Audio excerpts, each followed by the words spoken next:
I decided to join. So 40 days, 10K revenue. The number one mistake people make is focusing on non-revenue generating activities and focusing on problems that don't exist yet. If you had to pick one piece of advice to give to anyone on a super broad level, Move with speed on activities that generate income. All right, guys, I got a special guest here today, Mr. Marvell. He has joined the mastermind how long ago at this point? September 30th, so what is that, a little over a month? A little over a month now, and he has been doing a bunch of cold outreach to try to get clients. And how much money have you made doing cold outreach? 10K revenue, 5K cash collected. Let's go. So that's pretty awesome. Specifically, he's been doing cold calls. So I brought him in. He's going to do a quick interview to kind of share what's been working of him doing cold outreach, because obviously that's not something I preach most often, but he's been successful with it. So just sharing some insights on how you guys could be successful with cold outreach as well. But before we jump into that, Marvell, why don't you give us like a little bit of a background about yourself, where you come from, you know, what got you here, all that good stuff. Yeah, absolutely. My name is Marvell Martin. I'm 21 years old. I'm from Long Island, New York. And I run an AI automation agency. Specifically, we help realtors get seller listings. A little bit about me. I've always been entrepreneurial. I've always been the kid that's like selling things in school, pretty much trying to figure out how to make money. I didn't come from money, so I had to figure it out all on my own, pretty much. And that's essentially how I landed into the AI automation space. As far as when I got to the AI automation space, I think this was around late 2024, around that time, and just watching videos on YouTube, things of that sort. And eventually I came across Carson and Wyatt, and that's pretty much what led us here to where we're at right now. Hell yeah, dude. So a little bit about like your background. You said you come from no money. I'm the same way. It's kind of born and raised, small farm, middle of nowhere, Virginia. What do you mean by that? Was it like absolutely nothing? Was it like... No, it wasn't absolutely nothing. Everything that I needed, I had. But obviously, when you're looking at YouTube and things of that sort, you're exposed to the real world and what's actually possible. I mean, it just changes your perspective. And what you have, it doesn't seem like that much anymore. No, I feel inspired exactly for more. Right? Yeah. Pretty similar to you. Yeah, exact same thing for me. Like, I thought I had decent life until it was like, holy shit, there's like 20-year-olds and SVJs. Like, I'm not on that level. Yeah. So that's what made me want to get into business and level up as well, is realizing there's more to life than going out and working some 9-to-5 job that you hate, 100%. all that stuff. So why AI agency specifically? Did you just like stumble across me in Carson, or was it something like you were looking into beforehand? I've tried many different businesses, some that have succeeded, some that failed. Probably too much to enumerate here, but no, I'd love to hear, bro. Like, whatever stuff you tried. Yeah, absolutely. In high school, middle school, things like Forex, drop shipping, e-commerce, I was pretty successful with that. Sneaker reselling, like a ton of different things, right? And ultimately, as I said, like late 24, AI is coming about, and I stumbled upon AI automation, right? So I just saw that AI over the course of the next like 5 to 10 years is just a massive opportunity to give a lot of value. And then receive a lot of value in return as well. Yeah. So with that being the case, I eventually started just dabbling into it, making like end-to-end automations and things of that sort. And eventually I stumbled across you and Carson. I liked what you guys were doing, and I decided to join. And that was, I think, 40 days ago now. Yeah. So 40 days, 10K revenue. It's pretty dope, bro. That's an insane turnaround. Absolutely. What would you say is the number one reason you were able to get like such a fast success result, opposed to maybe someone else who might start an AI agency and let's say 40 days goes by and they get nothing? That's very good. That's a good point. I would say that the main thing is people tend to try and solve problems that don't exist yet, right? Yeah. And the main thing that you should focus on, I would say, is just focus on income or revenue generating activity as soon as possible. 100%. And that's exactly what I did, and that's why I pretty much just picked up the phone immediately and started dialing. Yeah. So I said that the main thing that people get caught up on is like all the background stuff, the automations, things of that sort. At the end of the day, what is a business, right? It's income, right? Yep. So focus on that as fast as possible. That's going to solve everything else, right? So I would say that the number one mistake people make is focusing on non-revenue generating activities and focusing on problems that don't exist yet. 1,000,000%. Just so you guys kind of get an idea watching this. An example, I guess, of like a non-revenue generating activity that could be, for example, worrying about like a bunch of client fulfillment before you have clients. It's like trying to decide what color your private jet's going to be when you got 50K in the bank account. Like it's literally irrelevant. So I agree. I think that's one of the reasons, Marvell, you are so successful is like you're just a critical action taker. And you don't only take action, but you take action on what actually matters. So, what made you decide to go cold outreach route? Why not paid ads? Was it budget? Was it I would say, well, I did start with paid ads. That was the very okay? first thing I did start with. And with that being the case, I'm not doing anything, right? So I have a lot of free time on my hands, and I figured that I need to spend this time doing a revenue generating activity. And what better thing to do than just calling people and pitching them on what I could offer them. I know that what I'm offering them works. I've seen other people do it, and I know that I have the capacity to just deliver massive value to them. So I figured I might as well just start reaching out right now and selling it to them. Yeah. And that's what I did.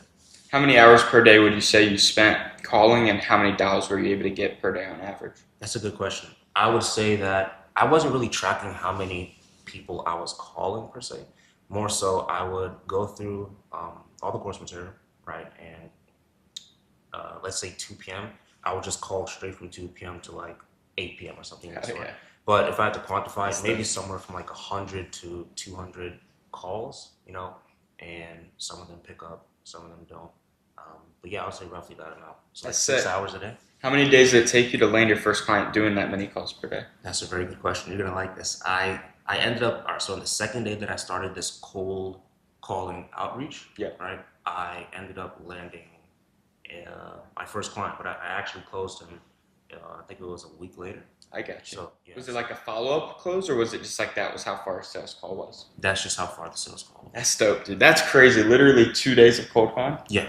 That's insane. Like, that goes to show anyone watching this video, you could be 48 hours away from $5,000 at all times. That's pretty sick. So now that you've acquired that client, what are you doing with that client? Could you kind of share some details about what you sold to that client, how you sold them, all that good stuff? Yeah, absolutely. So we're working with the realtors at the moment, right? That's our niche. And the problem with realtors and real estate, the industry overall, it's pretty archaic, right? There's like, I would use this analogy, right? Like it's like stuck in like the 80s or the 90s, right? And everything else has progressed. So everything from A to Z is archaic. We just figured we're going to solve a particular problem within that entire A to Z process, because real estate is a pretty thorough process from, listing the home, all the transactions, and then actually selling it. We just figured we wanted to help them get seller listings. It's pretty much what we worked on creating a AI caller. We created an AI caller. We're using Facebook for the lead generation, and then Go High Level for all the CRM management. So that's dope. Oh yeah, that's a good offer. When you're pitching this offer, do you pitch it as like, let's say, you might frame your offer like, oh, get 90 appointments in 30 days, or are you a little bit more upfront with your pitch, kind of going straight into the deliverables that you just talked about? Straight into the deliverables, and also we have a guarantee that you're going to get a certain amount of listings within, I think it's 90 days. Yeah. So that's dope. Would you say the real estate market responds better to just being very upfront, or would you say like potentially moving out into the future, you might try doing more like almost like, I don't want to say hidden or like bait and switch offers, but where you're a little bit more broad and like exactly what the offer is? I would say that real estate agents, they're straight to it, right? They're straight to it, and all they care about at the end of the day is the gross commission income. So like if you're talking to them, it's not going to help to be vague. They just want to know what are they getting, how many listings they're getting. So it is very helpful to be very straightforward, especially with advertising, and then ultimately on the sales call, just pitching them overall. So I would say yes, with the realtors, it's very helpful to just be direct with them. Yeah. So you got your first client, 5K made, cash collected, another 5K contract. We had a guy who joined the mastermind back in February, almost right when we started it. He got a 5K client and then went and blew it on a Dior bag. Are you blowing it on a Dior bag, or are you going to reinvest that and paid ads, other stuff? 100% reinvesting it. Hell yeah. Not do that. What's your plan? What's your plan on reinvesting it? My plan on reinvesting it is I'm going to continue doing cold calling because it's working so well. Yeah. But I'm going to put a lot of that into, or I have been putting a lot of that into paid advertising.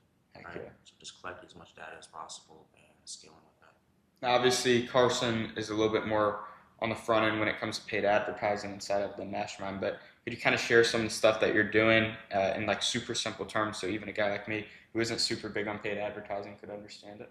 what I'm doing in cold calling or paid advertising? Paid advertising. Okay, so right now, when it comes to paid advertising, I'm just running very basic, static. No, pardon me. I'm running AI archives. Arcades, Yeah, yeah. archives and Creatify. I'm running those advertisements, and those are pretty much just AI generated actors. Yep. Man, it's pretty simple. Just straight to it. The pitch, um, results that other people are getting, and a very straightforward advertisement targeting real estate agents, just pitching them and telling them exactly what we offer, and just a very clear CTA. Oh yeah, that's sick.